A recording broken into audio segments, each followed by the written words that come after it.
You are listening to This is Oklahoma, hosted by Mike Hearn, telling stories of Oklahomans and those that have made it their home. What's up, guys? Welcome back to another episode of This is Oklahoma podcast. Mike Hearn here, your host, back with another episode. Excited to share this episode with you today. But before we do, I've got to thank our sponsors. First of all, the Oklahoma Hall of Fame. They've been a huge part of this podcast for the last few years. So the Oklahoma Hall of Fame have been sharing Oklahoma's story through its people since 1927. For more information on the Oklahoma Hall of Fame, go to www.oklahomahof.com. And for daily updates, go to oklahomahof on Instagram and give them a follow. Our other sponsor today is Chickasaw Nation. Now, the Chickasaw Nation have sponsored pretty much everything in Oklahoma. They're a huge supporter of Oklahoma. And it's an honor to have their name and their brand supporting this podcast. So a huge shout out to Governor Anatoby for supporting this podcast. It really means a lot. Our third sponsor is Diffie Ford Lincoln down in El Reno. Now, this one makes me so happy because these guys are great friends of mine, play a lot of golf together. I've bought my cars from them, do most of my oil changes down there, have a cup of coffee, hang out down in El Reno. It's a good spot to go. And not only are they great friends, but they provide a great service. So for over 60 years, third generation family owned Oklahoma business down in El Reno. They're also in Bethany as well. So people in the Bethany area know the Diffies really well. But if you're looking for anything new, used, Ford, Lincoln, or whatever, I'm sure they could find anything you want. Check them out, diffieford.net, and then on Instagram at diffiefordlincoln. This episode is brought to you by the Doghouse OKC. Recently, I have been in need of some doggy daycare for my two pups, and the Doghouse have come in clutch. The team over there are incredible. They've taken care of my two golden doodles, and so it's been an honor to partner with them on the podcast and share the love. And the one thing that I do with the sponsors that I have is stuff that I use and recommend, like the Diffies with my car, Hall of Fame. They're awesome. Citizens Banks, where I bank. Chickasaw Nation, huge supporter of Oklahoma. And adding to that is the Doghouse. And so if you're in need of doggy daycare in the day or boarding overnight, they do grooming and other cool things too. But I've had a fantastic experience, and it's an honor and a privilege to share this with you too. So go to thedogHouseOKC.com and follow them on Instagram at thedogHouseOKC. And hopefully our pups will run into each other.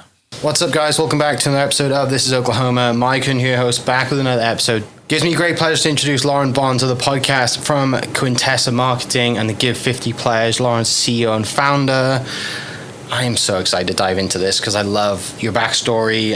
Congratulations on recently being named an Oklahoman of the Year, right? Mm-hmm. Wasn't that just happened? Yep. You have a pretty epic bio, which I will read out before this podcast so people can listen to that and will know everything about you already. But we're going to dive into who you really are, what you do, why you do it. I want to start with, your assistant said you're a creature of habit and told me something that you have the same lunch every single day. I do. Why is that? So I have to make a lot of decisions every day. And so I want to take out the decisions that are something that I just already know, right? And so I'm trying to reserve my mind for the things that need great impact. So like my lunch and what I drink every day, like my assistants know that. And so they just normally have it ready for me and stocked at all times.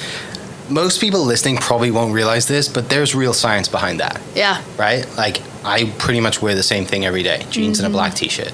And everyone's like kind of jokes that every photo on my Instagram is me in a black This is Oklahoma t-shirt. Well, I got 15 of them. I know I'm going to wear it. Back to that decision fatigue, right? Yes. It's kind of that. And going into that, and when you make so many decisions like you do, but you don't have to be in a position where, a CEO like you are. You can be in your everyday life. You're still making decisions.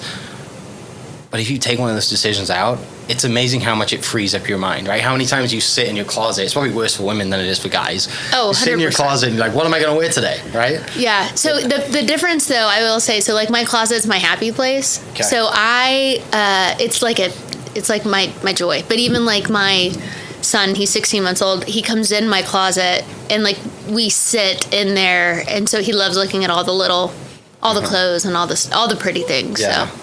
Have you always liked to dress up? Yeah. So like shoes are my thing. Okay. So I love having all the things to where it's like, hey, if no matter what outfit I wear, I'm like, I can always have multiple shoes, multiple things. It just gives me joy. So, me being in the real estate world, your house is built around your closet then? 100%. Yeah. Yeah, I completely tore out the closet. And I mean, we've done that at every house, but it was like, it's literally like a closet off of, like MTV Cribs is what it feels like. So it's like it's like a room. So it's everything I want it to be and more. Where does that love for clothing, for being bold and bright come from?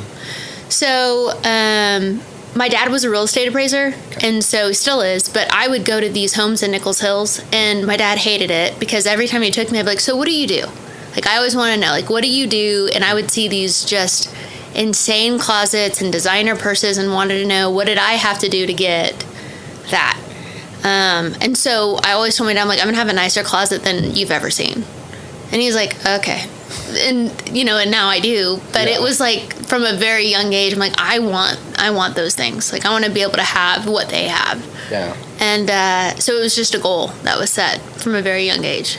Do you remember that first piece or pair of shoes that you really wanted, saved up for, worked hard for, and then eventually got? Yeah. So still have them. And it was in college. It was the first time I ever spent more than $100 on a pair of shoes. And it was for a wedding. And got those, still have them. Still have my first designer wallet. It was a Gucci wallet. Still sits there. So it's like just a gentle reminder. The shoes have been worn out. I mean, they're just so bad. But still have a lot of my shoes that I first bought in purses. Yeah. A lot of people kind of, they look at entrepreneurs, or they look at just people who set goals, and kind of this time of the year, right? Mm-hmm. We're recording in January, everyone sets goals, and kind of goes towards that. And, I am someone that's very kind of motivated by things as well, right? Like, I like to play golf, thankfully I don't really have to spend too much on golf, but I like golf and cars, and those two things aren't cheap.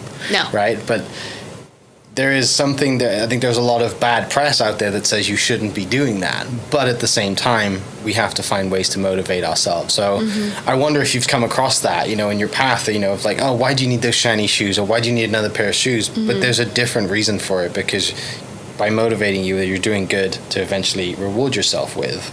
Yeah, I mean, so for me, I'm a save and a spend. So I set goals, like stupid goals, crazy goals, and then I get it, and then I'm able to do something with it. And so for me, but you also have to be okay with losing all of it.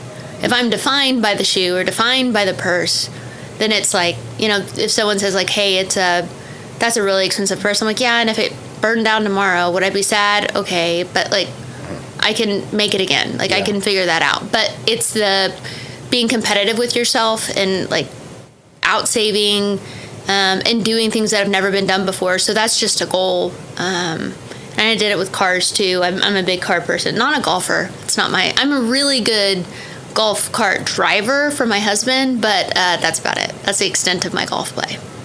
You get to spend 5 hours in the sun anyway, right? Yeah, like it's okay. It's fine, right? Yeah.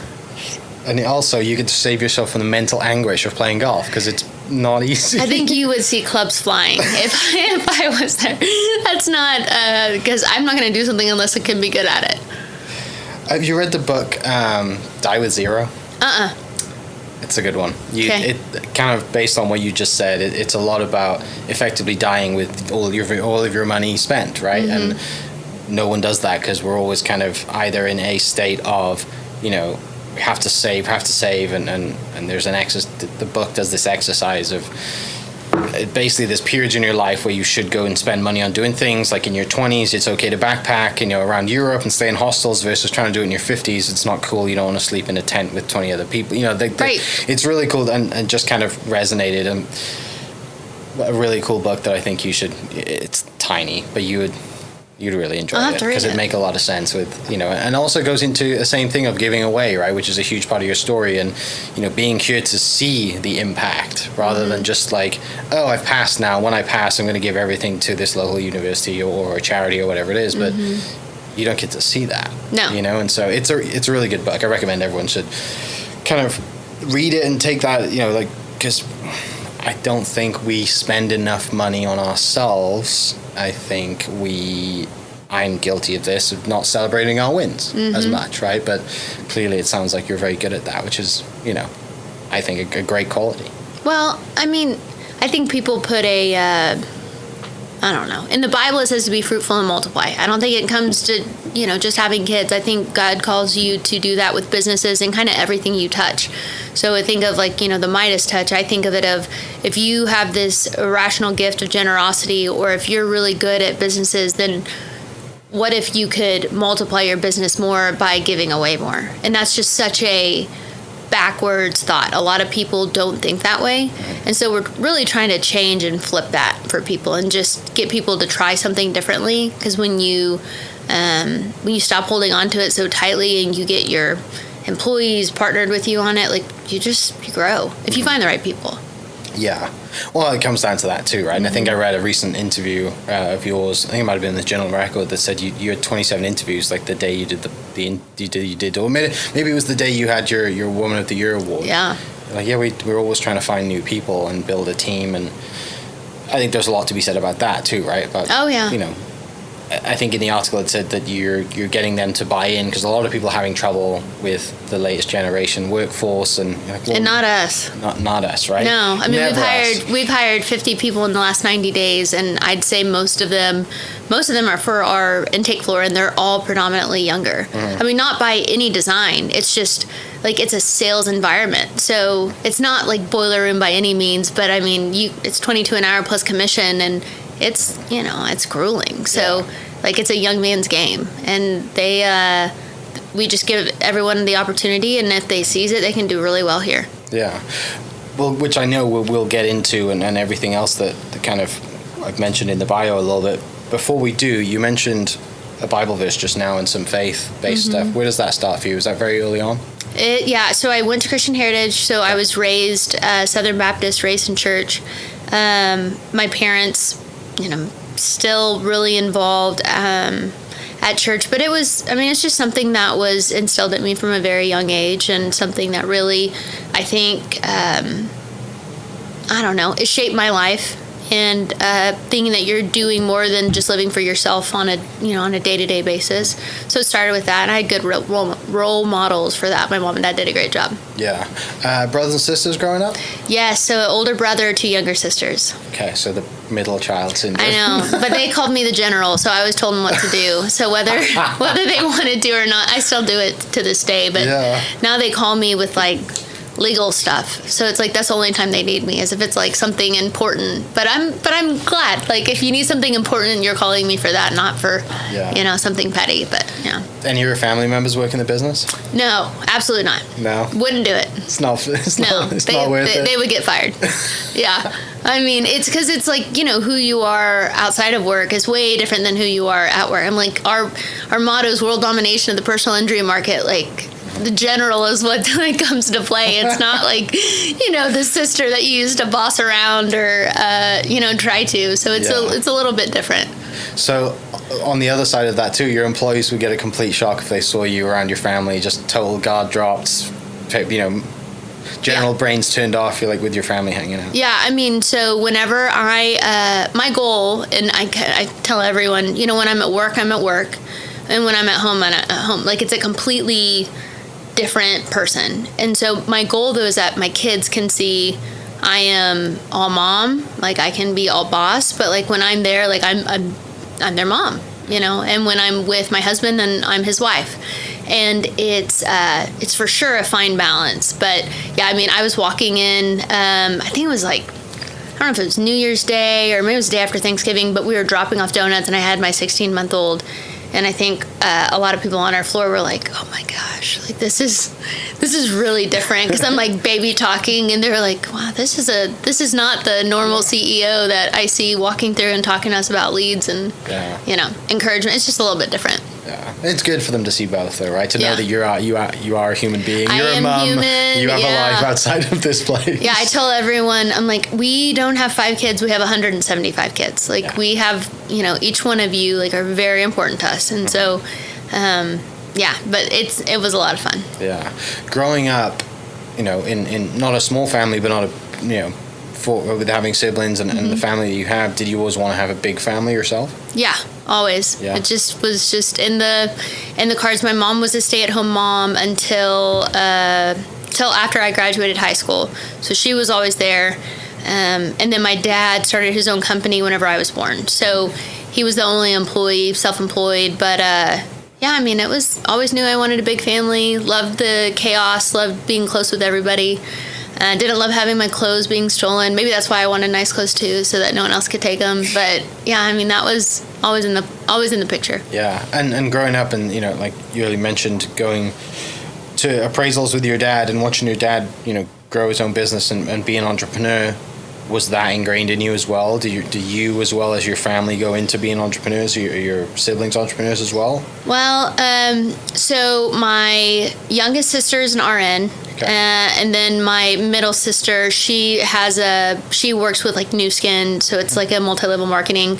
And then my brother's a firefighter and then runs some other stuff. But growing up, I was actually supposed to, take over my dad's business, and it just, whenever I told him I was dropping out of college to be an executive assistant, because it was when the economy crashed, and so I got offered $40,000 a year. The whole point you go to college is to get a job.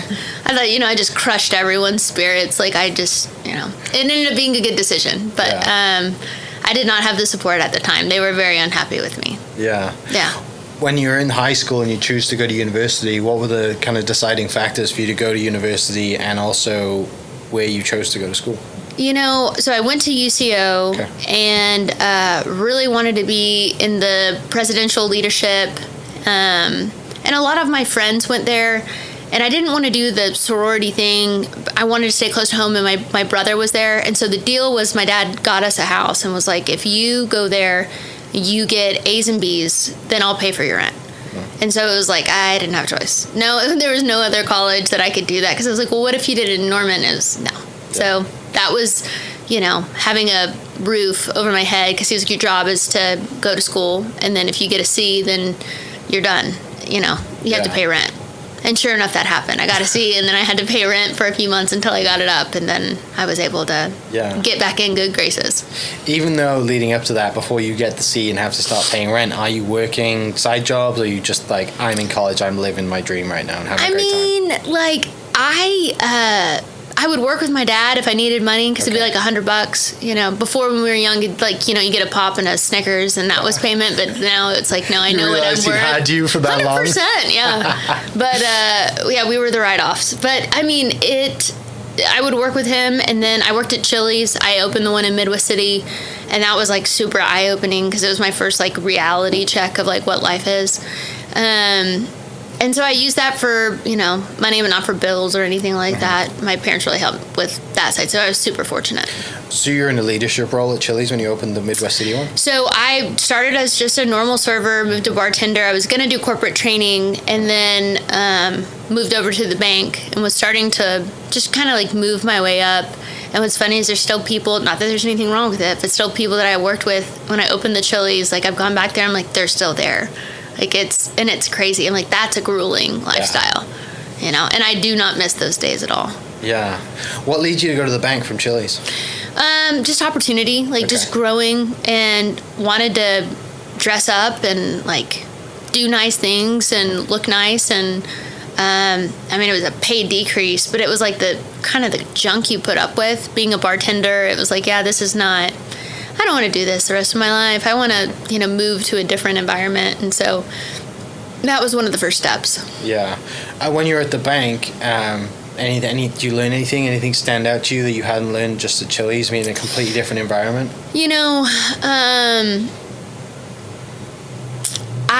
I learned kind of what not to do and how not to pay employees, and what, I had ideas, and of course I was entry level, but there was a lot of, it's just, a bank's a bank, right? It was family owned, wasn't going to change.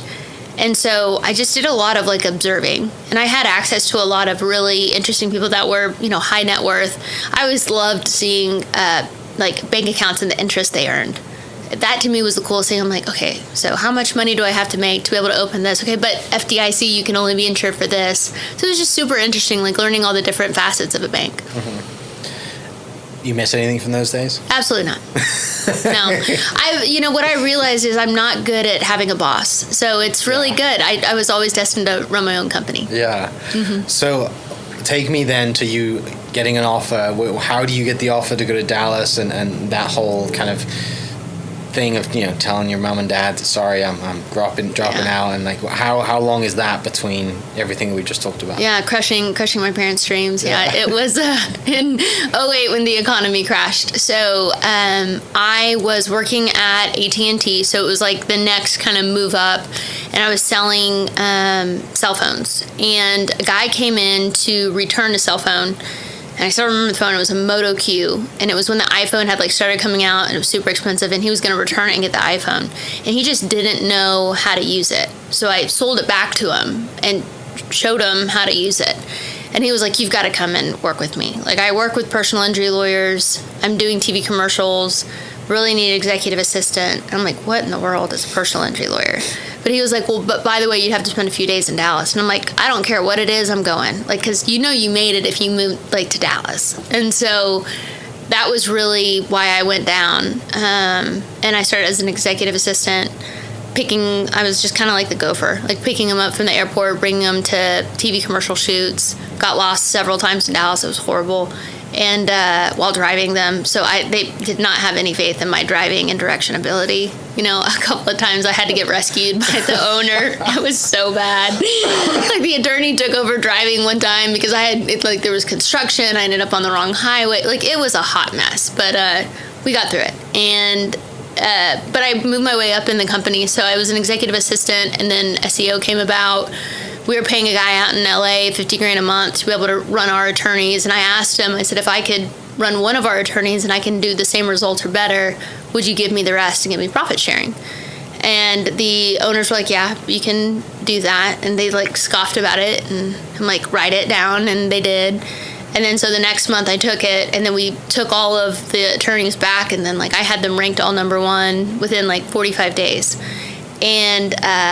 And then that's kind of when the fun part really started, like the competitive side and really driving the market. So yeah, when you get this random guy coming into your when you're working at AT&T, mm-hmm. and you know, I think a lot of people would have just been like, okay, yeah, cool, here's your iPhone, like mm-hmm. done. Like, what is that inside you that just makes that decision? It's like, no, this is actually how you use it. Like, did you see someone in that guy? No, I mean, it was just leveling up. Okay. Like, to me, it was always like, I know I'm destined for something more. And to me, it's like, I feel like you're going to be given an opportunity, but you have to seize it. And so every time I would, you ask for a sign, right? Like, okay, if I'm supposed to do this, it's like blink twice. Like, you're looking for something. And so whenever he comes in and says that, and Dallas was the holy grail, I was like, all right, I'm putting it all on black. Like, I'm going. And if I fail miserably, I fail miserably. But I knew I had a safety net, like, to come back to if I wanted to run my parents' company. But, like, I wanted to know that I could do it on my own without them. Yeah. So you go home that day and tell mom and dad, hey, by the way, I met a guy and he's offered me a job and I'm going to Dallas. Yeah, it was a whole event. They were very unhappy. Yeah. Yeah, they're like, do you know? I'm like, no, it's a startup, but it's $40,000 a year. And they're like, do you have an offer letter? I'm like, no. Like, it's literally, there's like 4 employees. And,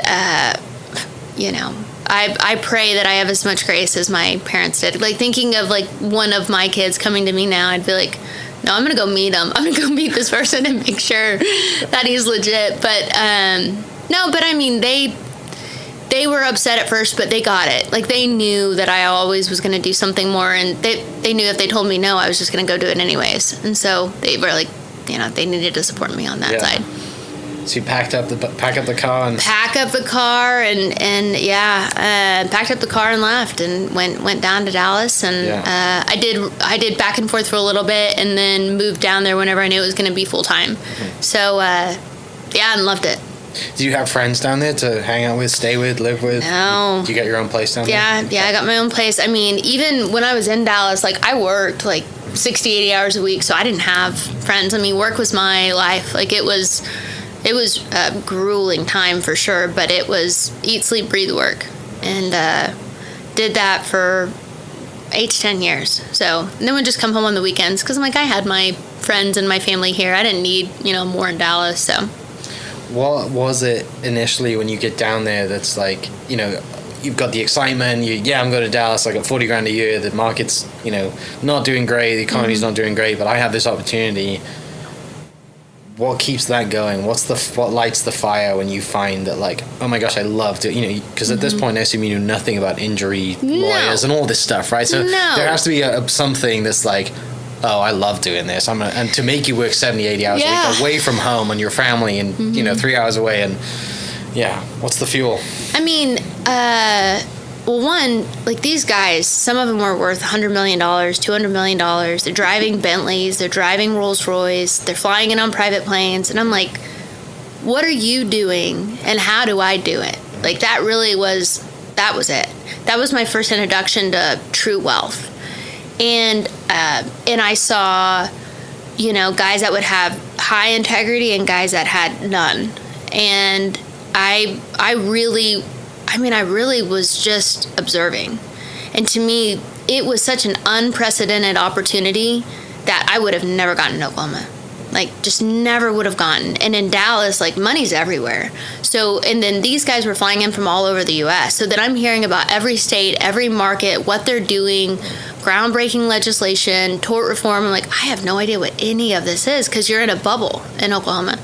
And so I got to learn things that were just, I had no idea about. Like, the world was so much bigger. And so learning something new every day was for me, like, the driving factor and the challenge. So, and seeing that opportunity in that, like, I guess this time was probably the first time that you'd been around real money, right? Like, not a lot of people get that opportunity to see someone fly in a private jet that's worth $100 million, right? That's actually a nice human being, right? Or, I mean, obviously there's going to be some people who aren't, but you're around that lifestyle, so, and because you're seeing it so often, you realize that it's possible. Yeah. And once you know it's possible, I'm like, then I'm going to do it. Yeah. Right? Like, this is my North Star. Like, how do we go that way? I mean, my first goal was, like, I wanted to get, like, a Mercedes C-Class. That was my first goal. So I got it whenever I was down there. Yeah. Now it was used, but it was still, like, I did it, But then I started setting goals, and the problem was I started hitting the goals too fast. I'm like, all right, I gotta push these goals. Yeah. A lot bigger. Like, I gotta dream bigger than what I'm thinking. Did it take you long to figure that out from the guys that you're around and the girls that you're around? So the guys that I was around, the owners, they really liked, like, partying and going out, and that just was not. And so they showed me a lot of ways how not to run a company and how not to be with your family. And I was like, I'm going to be better. Like, I want to be different. So when I had my daughter, I was married to my ex-husband at the time, had my daughter, and I was like, I'm done. Like, I'm done with this lifestyle. Like, I want to be something different, and I want my daughter to be proud of who I am. And so that was really probably the pivotal moment for me of, like, it doesn't matter what good you have and because it was all about me at that point. Like, I wanted to make the most, do the best, but it was like, it was cutthroat, and I just didn't want to be that way. Yeah. With learning from everyone around you and being a sponge and taking it all in, what stuff does stand out from that? Not obviously the lifestyle and the partying and everything that kind of comes in that, like, the other side of dreaming big and being more than, like, bursting through that ceiling and people listening, like you said, Oklahoma's a bubble, and I think that's one thing that we struggle to do is we get comfortable. And we don't push our own boundaries. Oh, yeah. Because our bills are paid, and, we might dream of owning a different car or, be joining a different country club, whatever it is, but does it really happen? No, because we don't push ourselves, or we're scared to. Yeah. And I think, again, comes to this great time of year where everyone's, like, reassessing and putting their goals out there.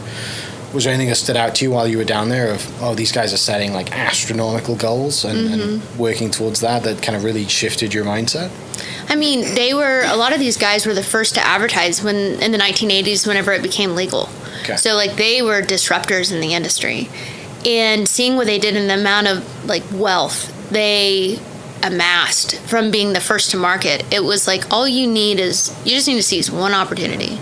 And I think with a lot of people, what we've seen, just as I've talked to people too, is you never know unless you try. I'd rather try 100 times and fail than, not try one time and that's the one that would have made it. So I mean, I think that was really, to me, like they're seizing opportunities, they're looking for it. And then when you get in that circle, you start getting access to all these other opportunities. So that one leads to the next. And you just have to be able to seize it and be aggressive about it. Yeah. Have you read Blue Ocean Strategy? No? No. Basically exactly what you just mentioned of two oceans, red ocean and blue ocean. Red ocean is what everyone else is doing something like it's already been done. The industry's done this way and no one changes. And the blue ocean is exactly what you just, the opposite, right? The first movers and all that. Another really good book.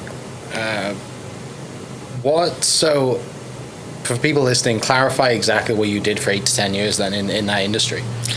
So, I mean, I went from being an executive assistant to being the COO of the company. So I ran the entire thing pretty much. So I learned all the ins and outs of, from scrubbing toilets to picking up personal injury lawyers from the airport whenever they landed, to then, learning QuickBooks, learning intake operations, law firm operations. So I learned really a little bit of everything. Yeah. And to where I was just, I was just the fix it, like problem solver. Someone had a problem, they came to me and I'd figure out a solution. And still to this day, that's really what we do. So I think it's just the superpower. And so the industry is getting injury lawyers. Yeah. So what it was, so what happened is, how really Quintessa was born is when I was doing SEO for the brand. So think of like a powerful brand like Walmart. Okay. I'm doing the marketing for the brand. They're getting calls, but their cases aren't correlating. So I'd see clicks go up, calls go up, cases not. And so then I started recording phone calls and listening to their intake department. And it was horrendous. And I asked them, like, how much are you paying your intake people? And some of them were like, oh, it's minimum wage. I'm like, so you're paying minimum wage to someone who could handle a possible $1 million case. So I'd ask them, like, what's your largest verdict? And some of them were like 100 million. I'm like, so you're trusting an $8 an hour person to handle that? They're like, well, yeah, my brand is so strong. I'm like, well, what about your competitor? They're like, well, I'm number one in the market. I'm like, so you don't think anyone else goes to your competitors? And just the ego on these guys. And it was like, and they're like, no, our intake's the best. I'm like, what if they're not? I'm like, what if I could do better? And they're like, you can. I'm like, give me 30 days. Like, let me, take your nighttime calls. And so then I would just take it as a challenge. And, we never failed. And so it would just, I took it over. We did the calls. We would sign up more cases. We would show them. And they're like, how are you doing this? And it was like, I can tell you, and you're still not going to do it, because we just, we had grit. So that's really kind of how it started of like, hey, I'm going to solve the problem. I'm going to get more cases and I'm going to make sure that I have value. But the problem is we got them ranked number one in their markets. You can't go up. And I was charging them a lot per month, rightfully so. And then, they found a college kid to like maintain the results. And so then I was like, okay, well, now I'm not going to market their brand. I'm going to market my own. Yeah. And so that's really how Quintessa started. Gotcha. So what's that first night phone call stint like for you?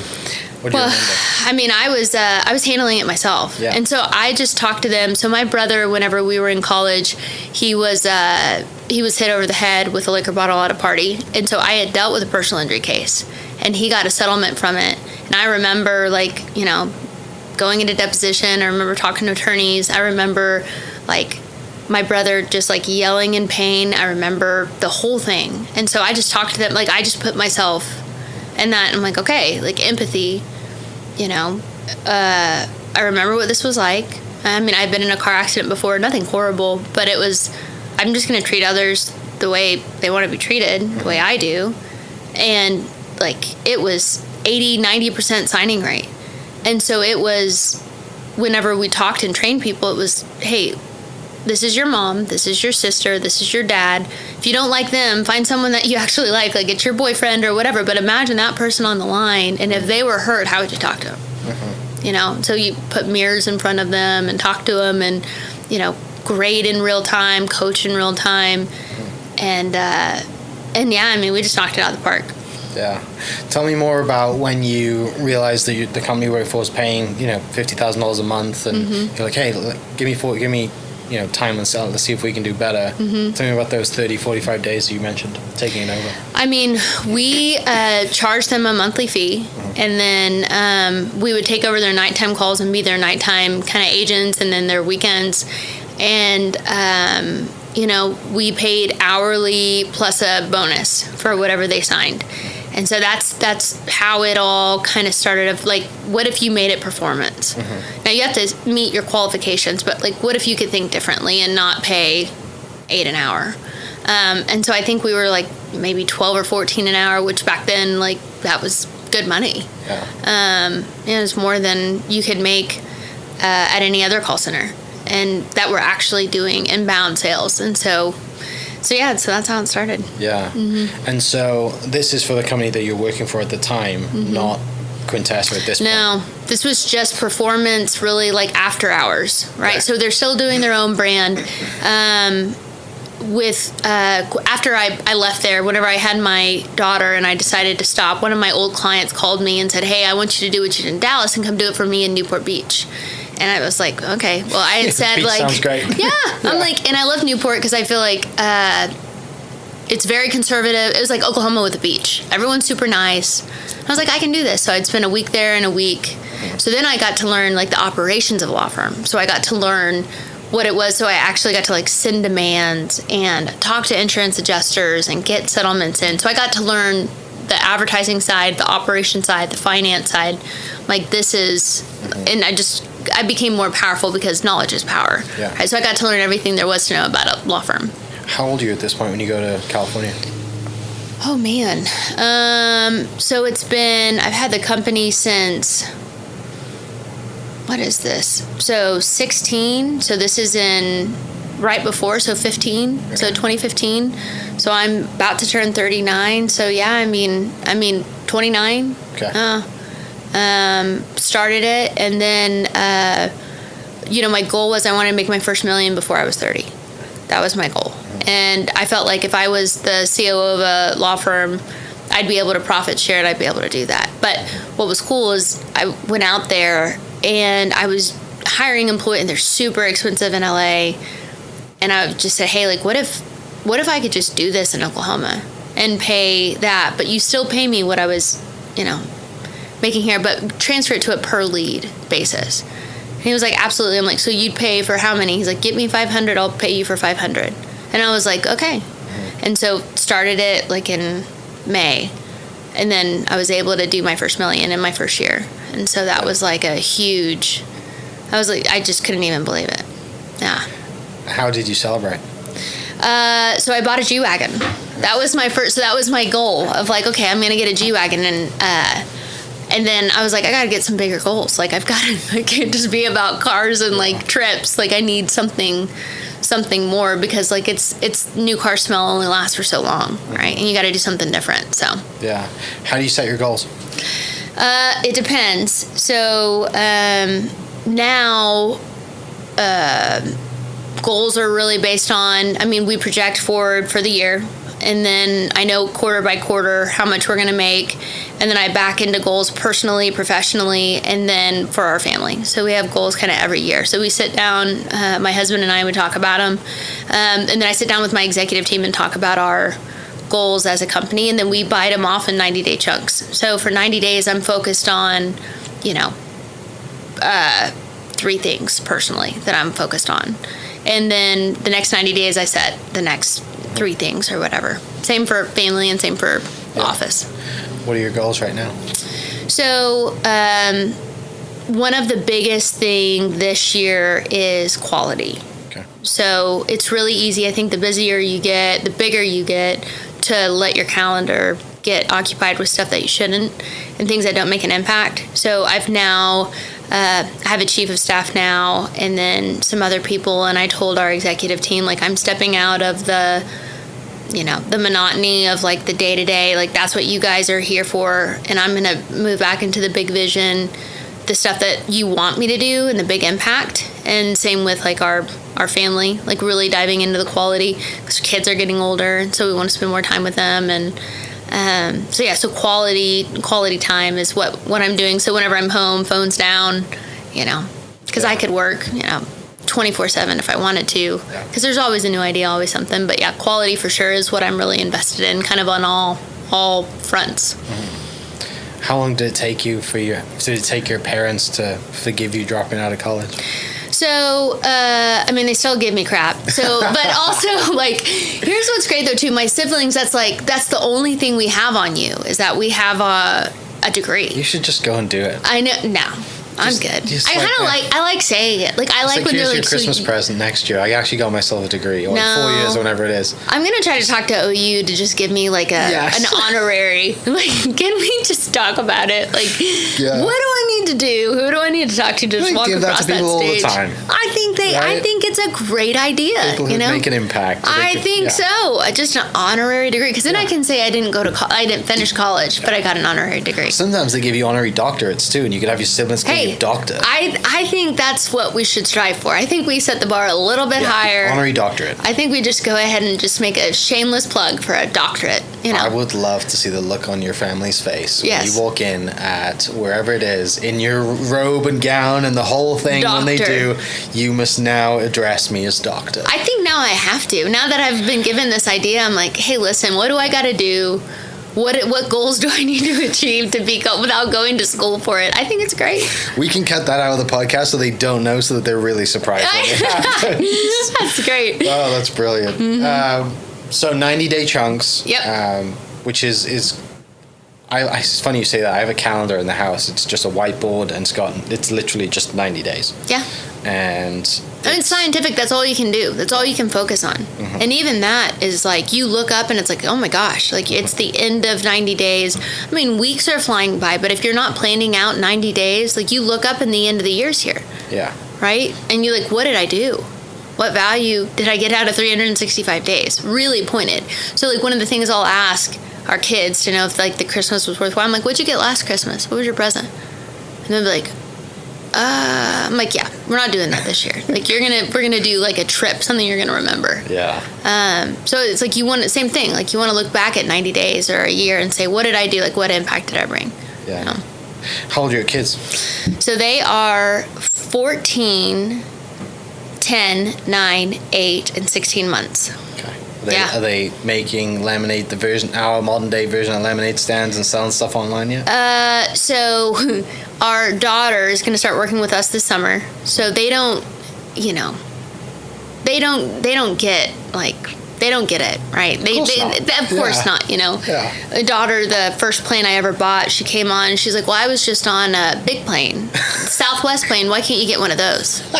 And I'm like, okay, that's great. Yeah. Thank you, Ruby. Like, really appreciate you. No, but they are very competitive. All three of my littles, we call them the triplets, but they're very competitive. And so, we really encourage that. Our daughter's going to work with us this summer to do that. And right now she's starting to be able to use a credit card, but she has to tithe, and my husband's teaching her to invest. And so, yeah, it's exciting times when they start getting interested in finances and working and, you know, but they have chores. And so they've got a lot of stuff to do around the house. Yeah. Keeping them humble. Trying. And they're keeping you humble too by saying, where's your big employee? It's just horrible. It's so bad. I'm like, I am important sometimes, guys. They're like, no, you're not. No, you're just mum to us. I know, right? that's right. That's it, right? Go get me a water or whatever it is that they want. I know. I mean, our 16-month-old, he's a tiny little terror, man. Like, he does not care what conference call you're on. Doesn't matter what you're doing. When he wants you, that's it. That's all. That's all you get to do. It's probably really good for you though to have those sides, right? Oh yeah. To have that side, because like you just said, you could work 24/7 and have a bunch of stuff and all this thing and go on trips, but when you've got your kids keeping you humble or, whatever it is, like it's people need that. They do. And I think our kids they're great kids. Like they are polite, like they're kind. I mean, and we just we want you to do bigger and better things than we've ever done, and not just not that everything has to come down to creating, but just the way you treat people and the way that you bless people and the impact. And so they help us in tithing and charities and charity work. Like that's one of the things they're starting to get involved in, and they're like, oh my gosh, so it's fun to see that. Like when we're able to talk to them about how much impact we have. you know, but then it's funny. Some of our kids are like, why can't I have that money? I'm like, well, no, like we know where you're going to be in sales. Like we see that, we understand. We're like, so you would be trusted with a family foundation and you would not. Like that's absolutely not. So, but it's really cool seeing all the personalities come out. Yeah. Who's the enforcer, you or your husband? It's me. Yeah. Okay. Yeah. He's the good guy. But when it comes to like our oldest, she's teenager going through stuff, so I'm cool right now, you know, so it's like boys and everything. I finally get to be the cool one.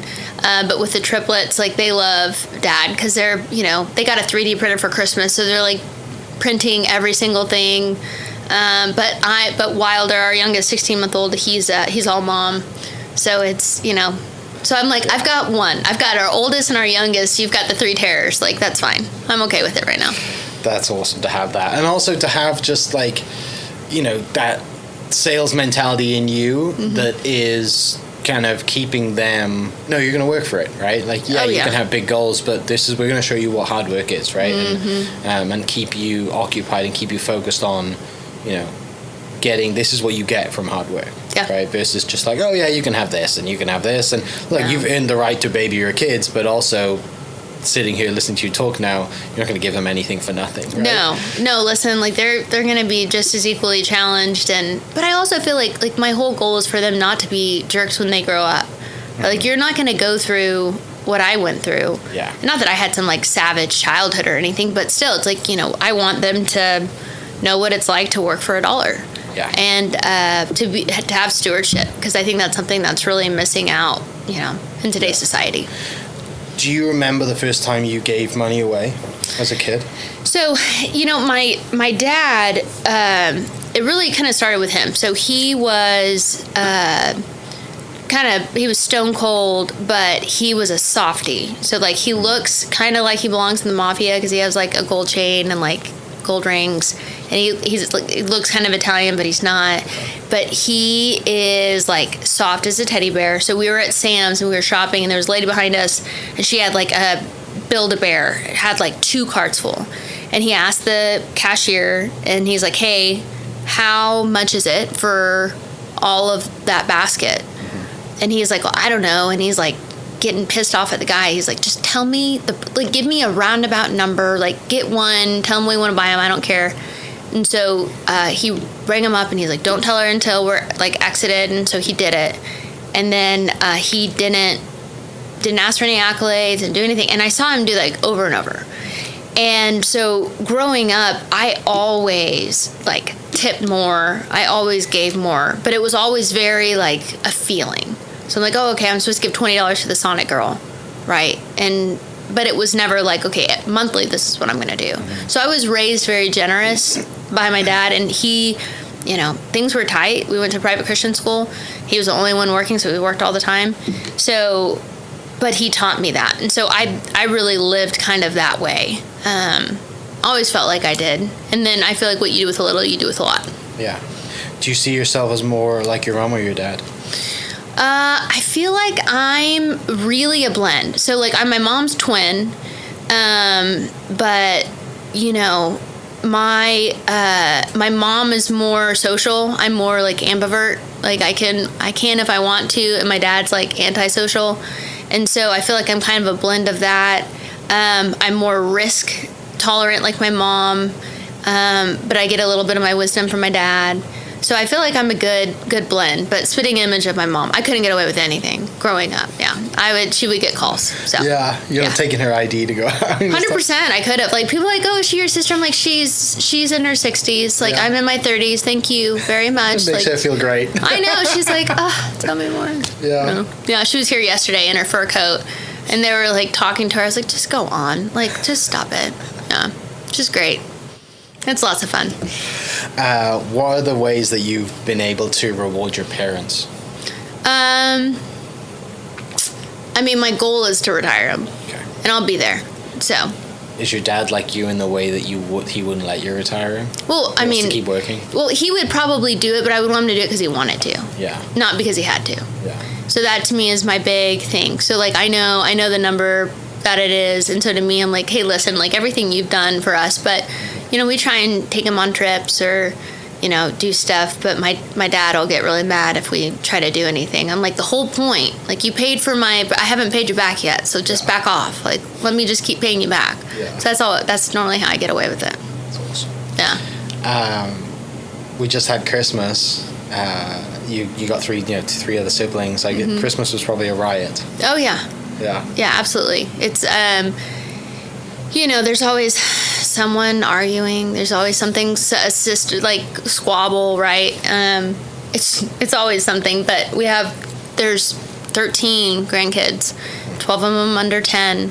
So it is pure chaos. But it was a lot of fun. We had it at my mom's house, and yeah. Do you take after any of your family as far as, like, hey, I'm in the kitchen, I love doing this, like, or you just, I'm not a good cook, I want to stay away from it? Oh no, like, I love cooking. Like, that's like but like, everyone has an opinion. Like, my sister's like, hey, listen, like, hey, make sure the noodles don't sit too long. I'm like, go out of my kitchen. Like, get away. Yeah. And then there's like, what are we eating? Like, what are we having for lunch? And I'm like, he's like, I don't know if I'm showing up unless I know what it is. I'm like, just, Lord Almighty, it's a free meal. Just stop, And then, like, my sister's like, giving me kidney shots while I'm trying to, like, stir pasta. So cool. It's a great family dynamic. They keep me humble. They don't care what I've done, and they just still consider me their sister. So when you find time, is kind of cooking your just vice when you get home, get away, de-stress a little bit? I mean, like, it is seeing when you get to create something and you see people enjoy it, especially like my husband loves to eat. Like, that was one of when we first started dating, like, he was like, I haven't had a homemade meal in forever. So I just love being able to cook. And then, and my 16-month-old loves everything so I purposely just kind of make food for him. Mm-hmm. Our triplets have a lot of opinions, but, so I have Leo, Lily, and Wilder, who kind of love everything. So the other three, it just kind of depends. Do you see any of yourself in any particular of your kids? I do. I see Ruby, she's way kinder than I am.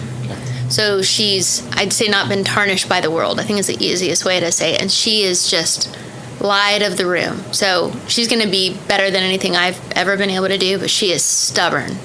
And my mom's like, you're welcome. Like you deserve it tenfold. Yeah. I'm like, I was kind and loving. But her, for sure, I see it. Wilder is very stubborn. He's a good blend of me and Leo, but he's got a lot of attitude, a lot of personality, so we've got our hands full with him. Yeah. And then Luke is a great salesman, and Lane's very stoic, so he's more after his dad, and Lily is like an old soul. She's more like her dad. Mm-hmm. But yeah, I see. It was funny, like when we were on vacation one time in the Bahamas, we had gotten them, no, it wasn't Bahamas, we were in San Diego, but we got the kids ice cream, and then Luke and Ruby were like, hey, I want to get more. Like, I said, hey, listen, if you can go over there and convince them to give you, absolutely, but I'm not paying for another. And Leo's like, I'm like, just watch, just wait. Sure enough, they came back, and Lane and Lily are like, what the crap? Like, why? How are they? Like, give us a bite. And I'm like, no, you don't get anything. Like, they went and they sold. I'm like, what did you say? And they're like, I don't know. I'm like, well, did you throw us under the bus? Like, what? We still to this day don't know what was said, but they got 2 more ice cream. And so we've got some built-in salesmen, Charge of the room. They just didn't. I know, probably. Who knows? But yeah, we've got some salesman personalities for sure. Yeah. That's brilliant to have that, and just to have that kind of, I have a younger brother, and there's 5 years between us, and only I think that when we got older we started getting on more, right, and understanding probably each other more. Mm-hmm. He's probably started understanding me more, because everything I was telling him when I was a kid, like, you're doing this, he don't listen to me, even though I was like, I've done it, whatever it is, right? But having 5 like that.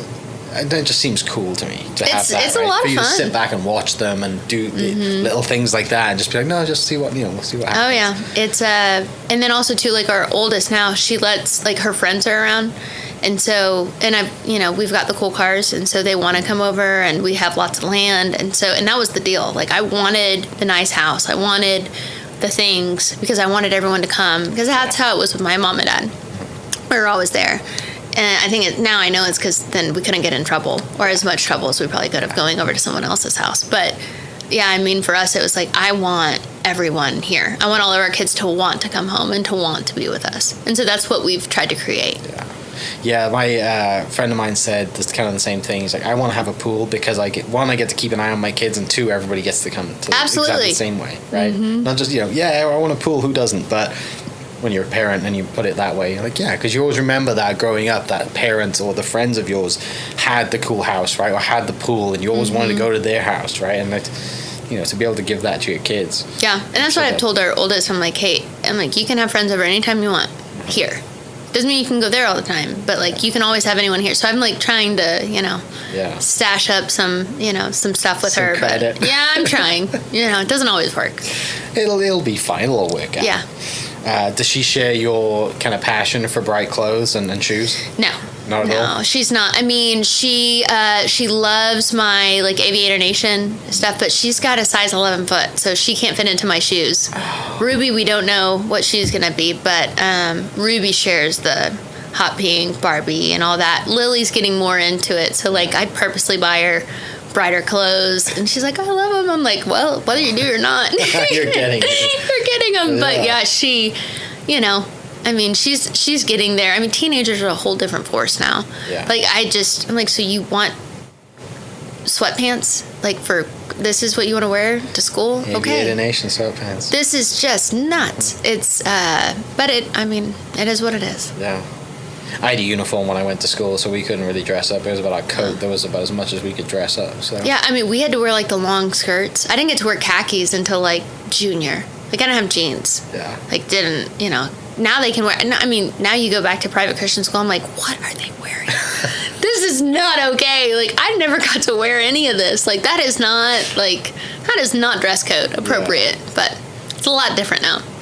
Yeah, I'm sure it is. So we could dive into the whole parenting thing a lot more than that. But getting back on track, I'm sure I thoroughly enjoyed listening to you talk. But for people listening, getting back on track for the business, 2016 was when you launched. Yes. Seems like yesterday. Yes. Next year will be 10 years, which is crazy. Mm-hmm. You're in California. Mm-hmm. You decide, I can do this. I'm moving back to Oklahoma. And you get that 500 leads. If you can get 500 leads, you get that, have that conversation. Yeah.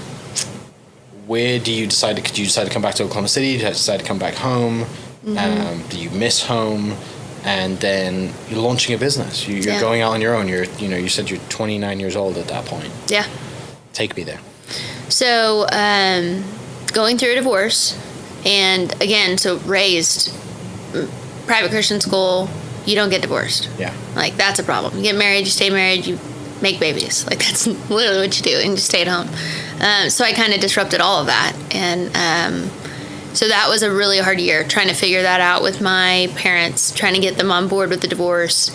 And then starting a company, being a single mom, having 2 nannies, one in the morning and one at night, having my daughter come up, breakfast, lunch, and dinner, put her to bed, go back to work, just fully caffeinated, have no idea how I did it.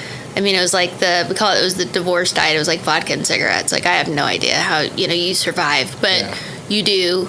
And just caffeine and nicotine keep me going. Literally, yeah. And then it was, I was so lost at this point. I was not living my life the way I should have.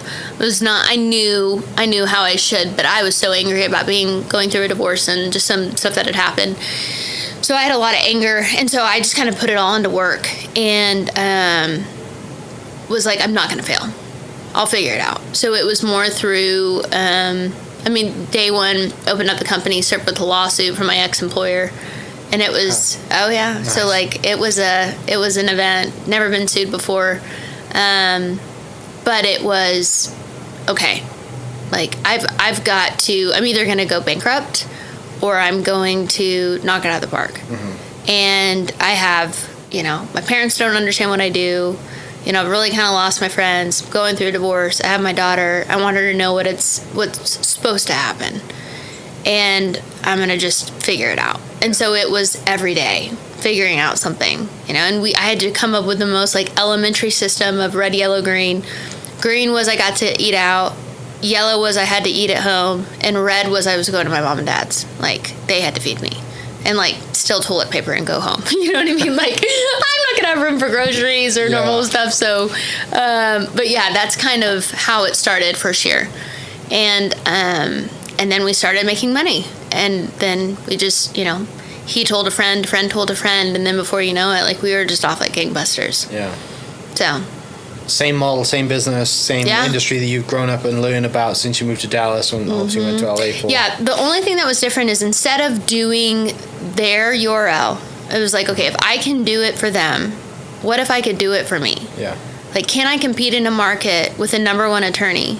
Because what I really wanted, the guy that fired me, that I was, he's paying me like $50,000 a month and getting 280 cases. I was like, I want to go in his market. I'm going to get his competitor, and I'm coming for him. Yeah. And can I do it? And we did. And so it was, okay, well, if I can do it here, there's a lot of other markets. And so what is the actual TAM? Like, what is the actual market available? And no one had done this. So this was I'm still the only one doing it at scale, but no one had done this, and the model still stands, just a little bit different. Before, it was fully refundable. And, our lawyers would, ask for refunds on stuff just because they didn't like it. So then we started lowering the price and making them keep it all. And that's whenever it really changed and scaled. But yeah, same model, sell retainers, bill them for it, and they pay up front now. Don't allow anyone to give net terms, and we've done really well with it. What do you attribute your success to in those early couple of years? Grit. Yeah. Yeah. I'd say grit and I was going to prove everyone wrong. And that'll get you far, but not as far as where we are now. Now it's a team. Now, before it was like, someone's going to steal my idea, someone's coming after me. They're going to come for everything that I love. That's like what I was told. It was crazy. Like, the person that I worked with sent me a nameplate, UPS'd it, and said, you won't be in business longer than a year. I still have the nameplate. Like, it sits on my desk at home. I hope you still have 100% I do, yeah. And so I'm like, let me, be clear. Like, I'm going to bust out of the water, and I'm coming for you. Yeah. And so that person's no longer in personal injury. Yeah. So it's fun.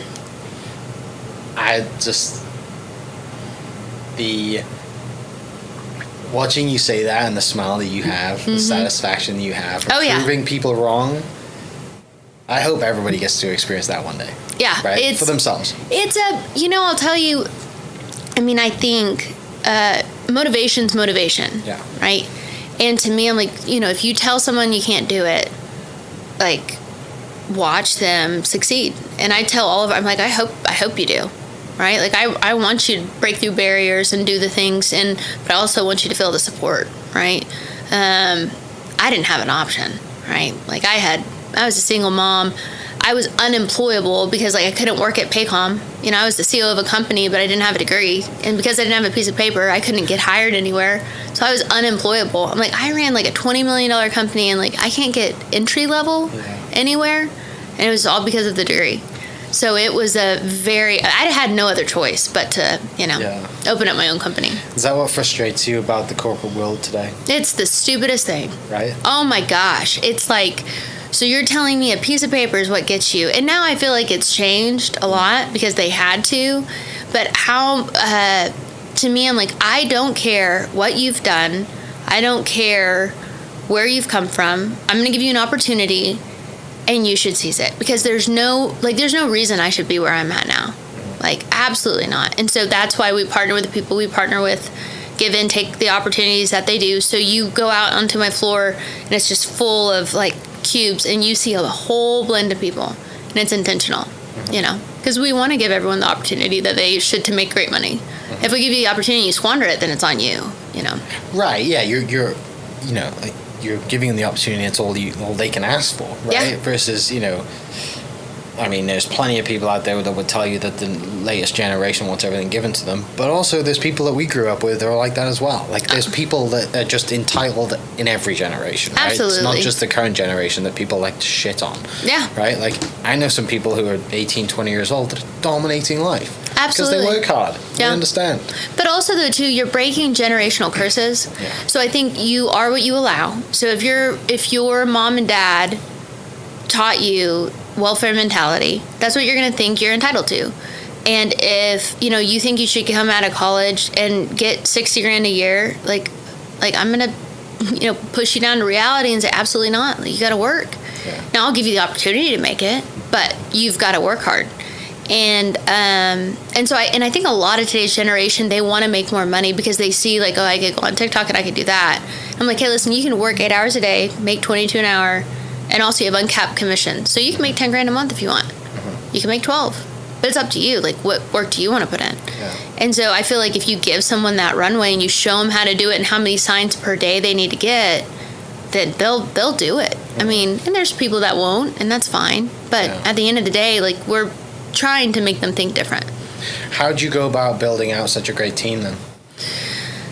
I mean, I tell everyone I can tell you a million ways how not to run this company. Like, it's a lot of, like, every time we've invested in something, if it hasn't worked, you autopsy and you figure it out. And you have to not be afraid to do things differently.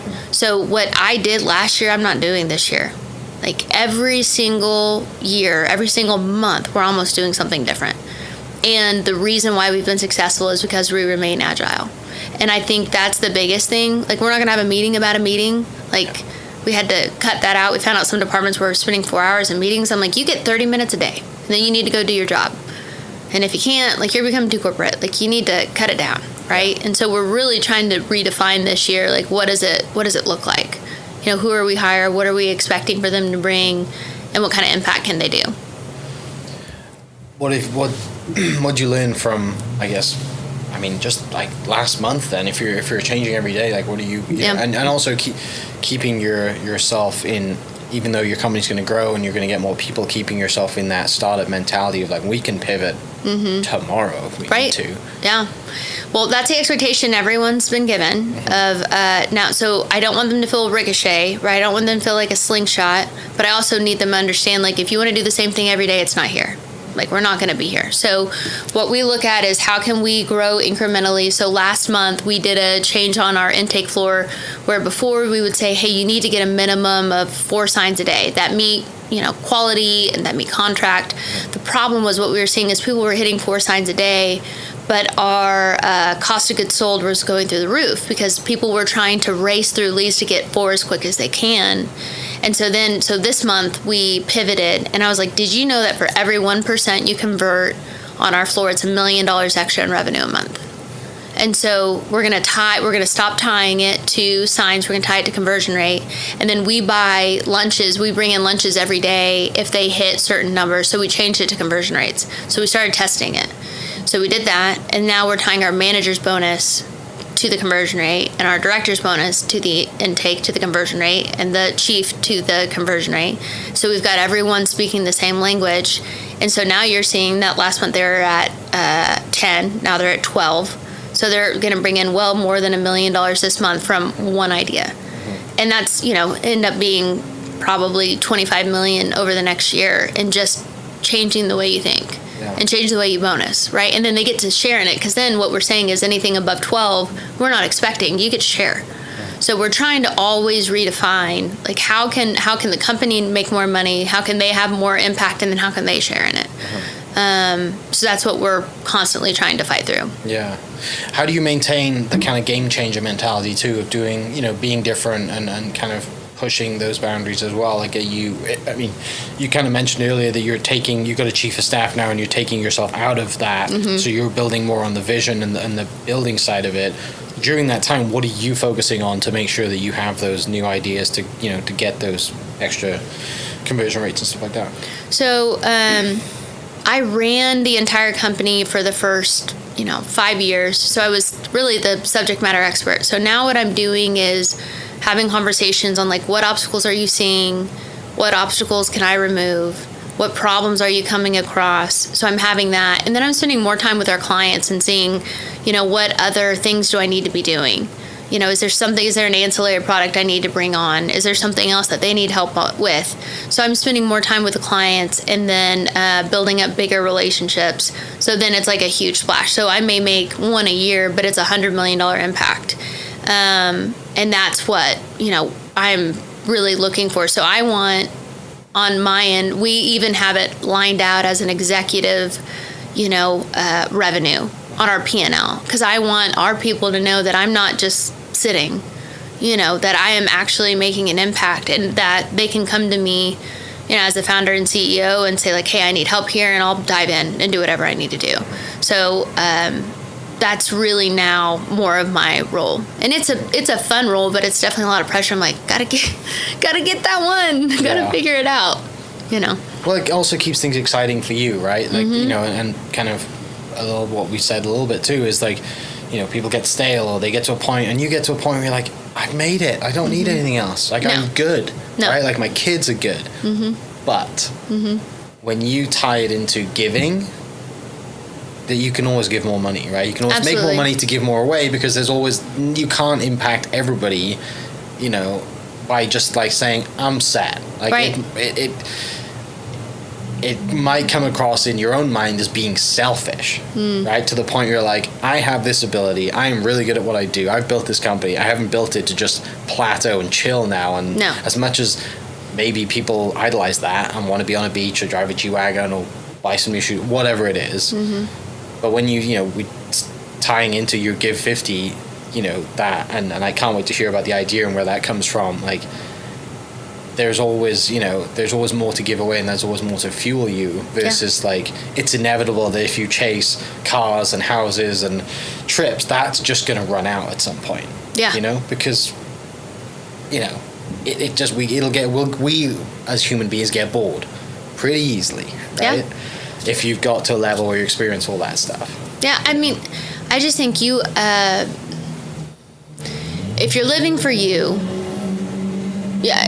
I don't know how, just to be honest, I don't know how people don't believe it, that there's something higher, right? And to me, I would feel like my life would be so empty if I felt that, because there's not enough money in this world to where I would feel like, okay, now I feel filled. Like, you could have, because I even experienced that. We have a phenomenal home. We've got tons of cars. Like, we have a plane that we get to fly on. And I'm still like, I want more. And it's not like selfishly. It's like, I want, like, I heard a story today of, just hair, like my hair lady, I'm sitting there talking to her, and she's talking about that, there are kids that she's now taking in. And they're 3 kids. And she's sitting here telling me about this and their life and what happened. And they were the only option besides going into the system. And I'm sitting there thinking, okay, like, we've got to get like some sort of something here to where, like, how could we build, like, get land, get an acreage, like, figure that out to where kids are given a different option, because how are they ever supposed to do something if they aren't even given the opportunity?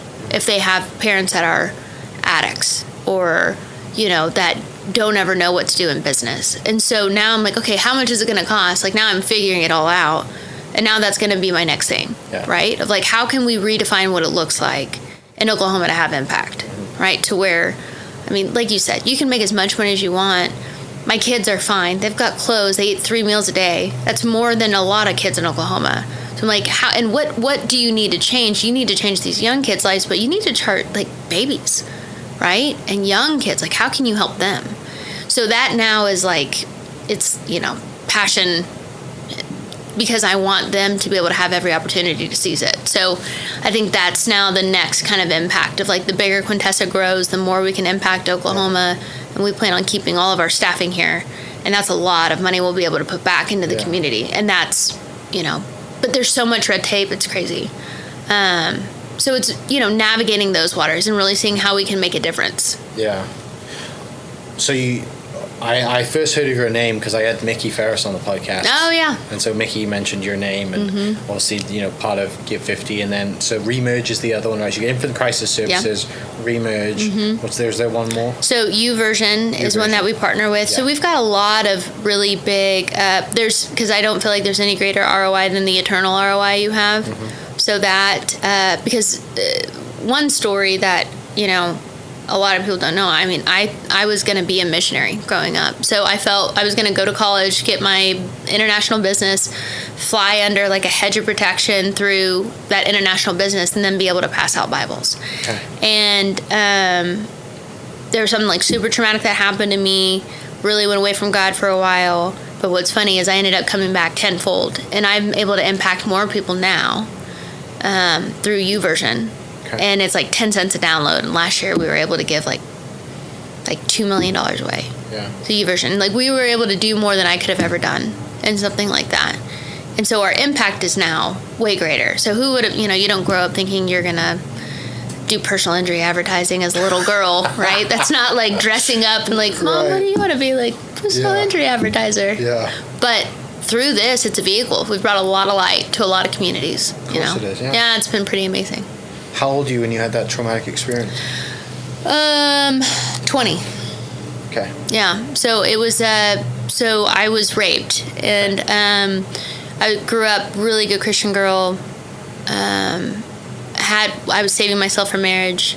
That was stolen from me. Went on a really just kind of destructive path, and took until I'd say Ruby was 2 to really start kind of coming back into what I knew, like to be in that relationship with God and all of that. And so, it shaped a lot of that life, a lot of pain, a lot of hurt.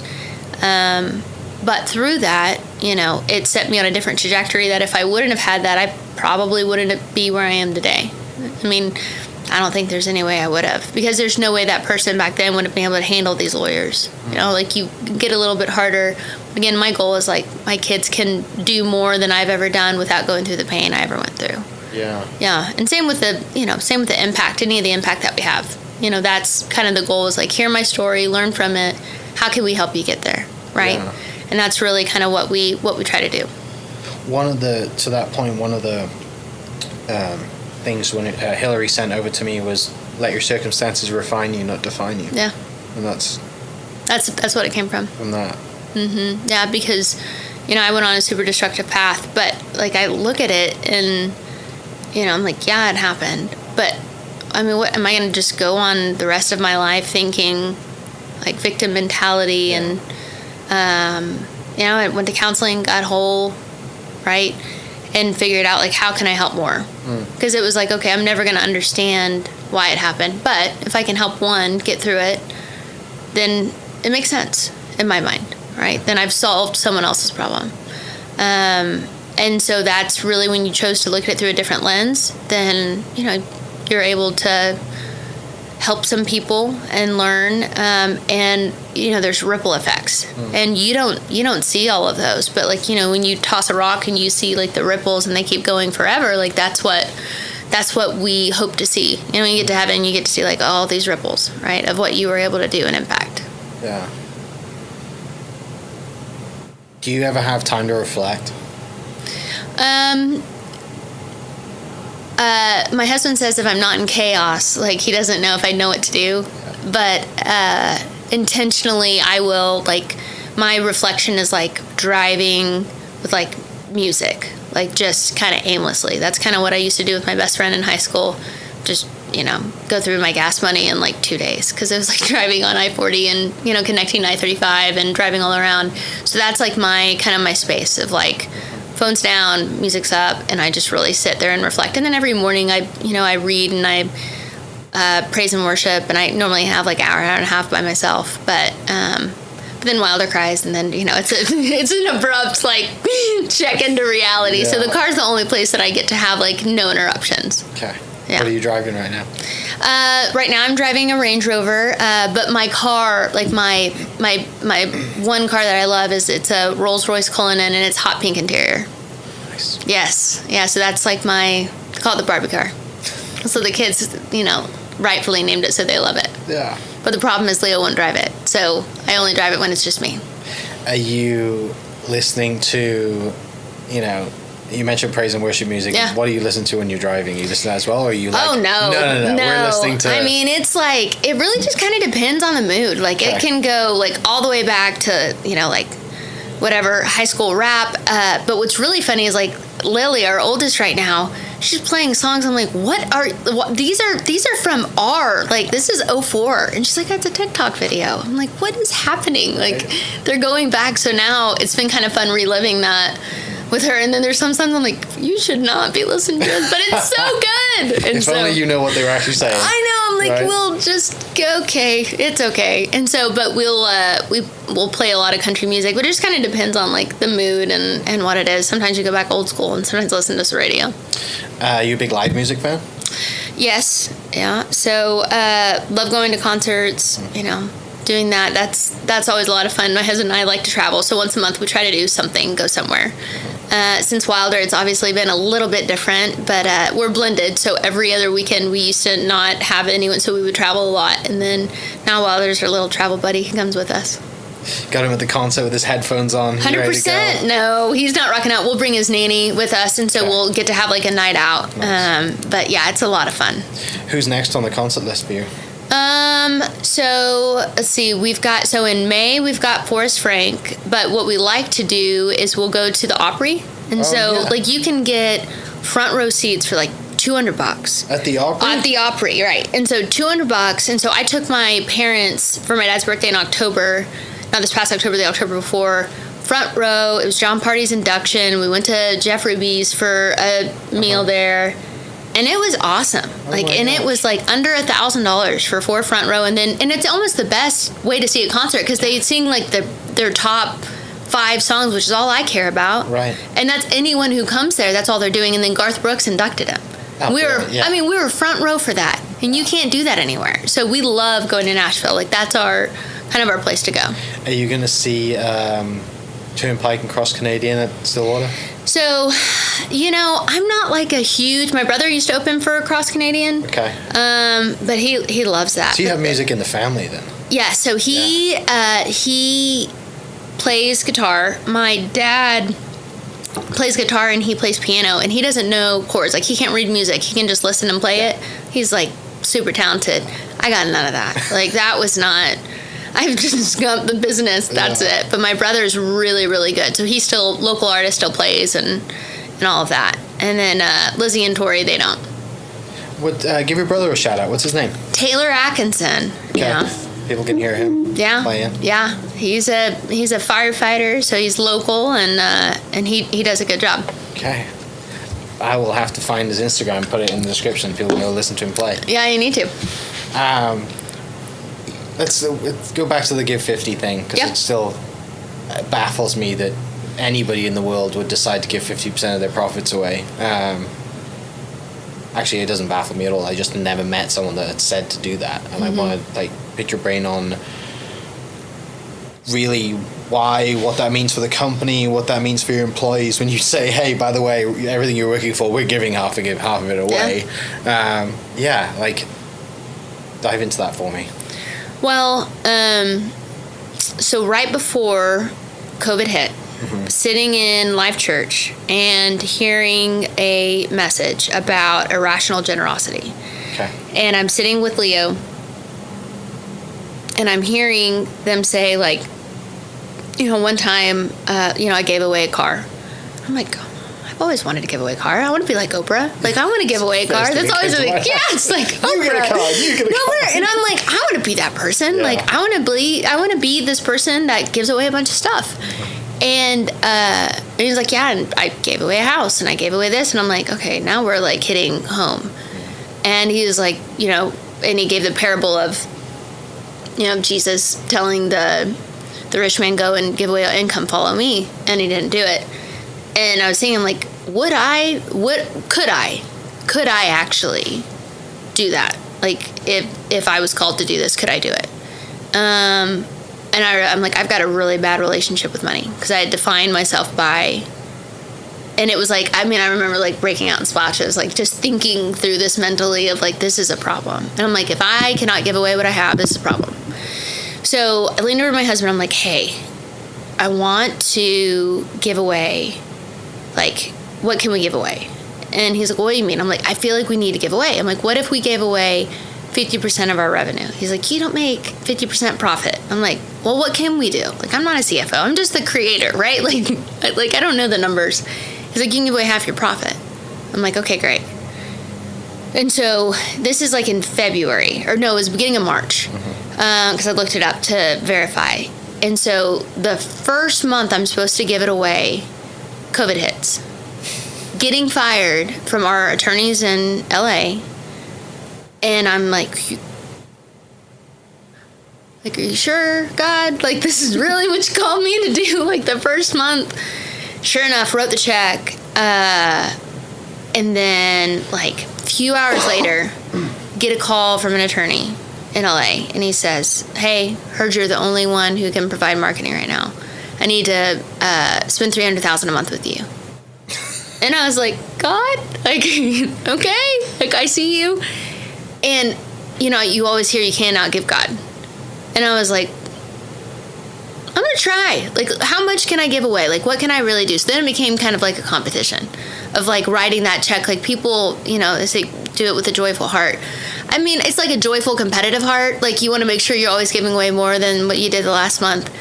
But then, so I just did it as an answer of, hey, I felt this calling, and I don't want to have it, like, to answer to God saying, like, hey, I know, by the way, you told me to do this, but I think I know a little bit better than you. Like, I've got this, right? And I didn't want to be out of favor. I had this, like, bubble of protection around me, it felt like, and these doors were opening. I'm like, God, if you're opening these doors for me to do this, I'm going to do it. And so, and just because there's favor doesn't mean that there's not going to be suffering or problems, right? And so it was, I'm going to trust that, you know, I'm going to be protected. So it started with just baby amounts. And I used to be super rigid. It'd be like at the end of every month, I'm like, have you reconciled? And it would be like to the penny, right? Of like, and I got some great from our accountant. She was like, Lauren, it's your heart. Like, it's what matters. I'm like, but what if it's like 10 cents? She was like, I think God's going to be okay. Like, if you're 10 cents off, you know, like, it's like reconcile at the end of the year, you're going to be fine. But I was very, like, black and white about it. So that's how it started. And then it didn't feel weird because I had always been generous, but it was never pointed. So then when it became pointed, then it became, all right, what's the best place to partner with? How can we impact? And then I realized, like, no one's doing this. And it was weird. I'm like, why would you not? I've made more money giving away half than I ever would keeping it. And our employees have made more money giving away half, working with us, than they ever would at anywhere else. And so it's a very odd for a lot of business people. They're like, explain to me. Now, we're in a very high profit company. So we tell everyone, like, listen, you know, do what you're supposed to do, but also we're in a different industry. We're able to do this, but also you can give away half. We give away half every day. But we could give away half for one day. Mm-hmm. So that's really how Give 50 is. Like, whether it's a day, a month, like, pick something and see what happens from that impact. And that's really kind of how the Give 50 started, is whenever I started doing speaking really in this last year, a lot of people wanted to know how to do it. And because what's normal to you is just not normal to everyone else. Yeah. And so that's really, you know, this past year, it's been a lot. Like, we've had people take the Give 50 pledge and really work with them. And then what we commit to is, like, if you're having issues with your business, like, I'll hop on a call with you to be able to talk through it and help problem solve, because that's, you know, my superpower. So getting them to do that. And then, you got to take the pledge. Now, we're not like, hey, show me a receipt, right? But it's like, we're trusting that you're going to do what you're saying and watch the ripple effects happen. Yeah. And so we're hoping that people will leave the world a little bit, you know, better than when they came. Why Oklahoma? Why here? You know, my granddad founded the city we lived in, so Midwest City. So he was a visionary. Mom and dad live here. Family's here. And I love Oklahoma. Like, I want people to, instead of saying, hey, I want to go to Dallas, I want to be like,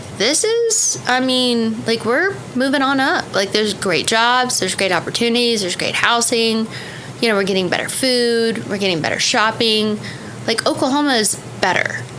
And it's just trying to get them to shift their perspective, right? And so to me, I like a good underdog story, you know. I think it's fun being able to help redefine what the state looks like. Mm-hmm. And also it's small enough to where you can talk to the right people to make change. Yeah. And so that's what's the exciting thing. So I tell people to use me to shake people down or whatever I need to do to, get some stuff done. So Yeah. A couple of questions to finish.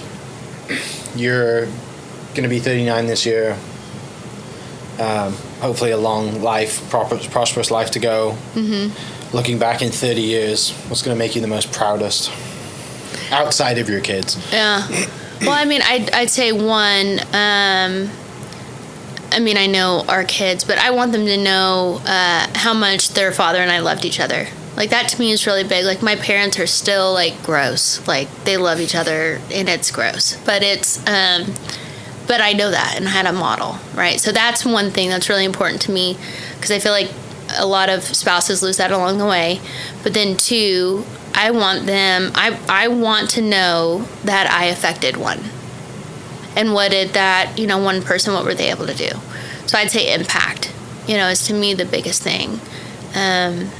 And seeing that someone took an idea and made it so much more than what I even, made possible. Last question, and this is my one real estate question I'm going to ask you. Yeah. What's your dream house? The problem is it changes. Okay, today. Yeah. Well, here's the thing is, like, we remodeled a home. And it's out in Arcadia. It's like 86 acres, and it was, really great. And we thought, like, hey, this is dream home, right? And now it's like, well, maybe it's not. Like, maybe we build. Maybe we, do something like that. But to me, it's a home. Like, if you had to say it away, it's like it's a home that your kids come home to. So I think whatever that is, in whatever way, shape, or form we decide for it to be, it's a place that our kids want to come. Mm-hmm. That would be my dream home. Awesome. Yeah.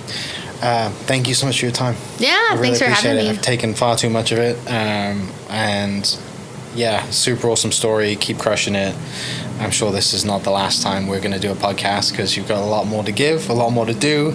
The team is ready to go, ready to crush this year. And look forward to hearing more stories and sharing more stories in the future. But for now, thanks so much for your time. People listening, I will put links to everything that Lauren mentioned in the podcast description down below, and we will catch you next episode. Cheers. Hope you guys enjoyed that great episode. Thank you so much for listening. As always, huge shout out to our sponsors, the Oklahoma Hall of Fame, sharing Oklahoma story through its people since 1927.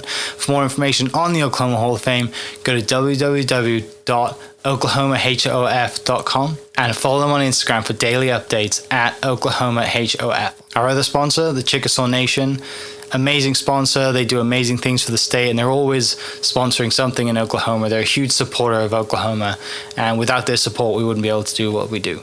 And our third sponsor is Diffie Ford Lincoln down in El Reno. Now, this one makes me so happy because these guys are great friends of mine, play a lot of golf together. I've bought my cars from them, do most of my oil changes down there, have a cup of coffee, hang out down in El Reno. It's a good spot to go. And not only are they great friends, but they provide a great service. So for over 60 years, third generation family owned Oklahoma business down in El Reno. They're also in Bethany as well. So people in the Bethany area know the Diffies really well. But if you're looking for anything new, used, Ford, Lincoln, or whatever, I'm sure they could find anything you want. Check them out, diffieford.net, and then on Instagram at diffiefordlincoln. This episode is brought to you by the Doghouse OKC. Recently, I have been in need of some doggy daycare for my two pups, and the Doghouse have come in clutch. The team over there are incredible. They've taken care of my two golden doodles, and so it's been an honor to partner with them on the podcast and share the love. And the one thing that I do with the sponsors that I have is stuff that I use and recommend, like the Diffies with my car, Hall of Fame. They're awesome. Chickasaw Nation, huge supporter of Oklahoma. And adding to that is the Doghouse. And so if you're in need of doggy daycare in the day or boarding overnight, they do grooming and other cool things too. But I've had a fantastic experience, and it's an honor and a privilege to share this with you too. So go to thedogHouseOKC.com and follow them on Instagram at thedogHouseOKC. And hopefully our pups will run into each other. Thank you for listening. We are inspired by those around us and hope that you are too. Make sure you subscribe to this podcast on your favorite podcast platform and leave us a review so we can keep telling your stories. For more great Oklahoma content, follow This is Oklahoma on Facebook and Instagram.